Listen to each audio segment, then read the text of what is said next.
ہلال کی ملاقات عروہ ابن زبیر سے ثابت ہے. تبھی تو ہلال نے کہا کہ کنانی عروہ ابن زبیر. تو اگرچہ سند میں یہ ہے ان ہلال ان عروہ، لیکن عروہ کی ملاقات عروہ سے ہلال کی ملاقات عروہ سے ثابت ہے. اس بات پر تنبیہ کرنے کے لیے حضرت امام بخاری نے یہ ٹکڑا نقل کر دیا، ورنہ اس کو ترجمۃ الباب سے کچھ مطابقت نہیں ہے. اگلی روایت دیکھیں.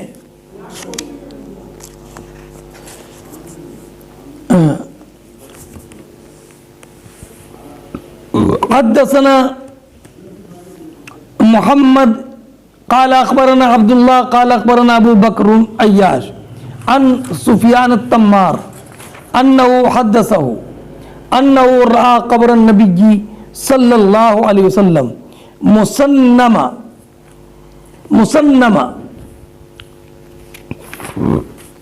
فرماتے ہیں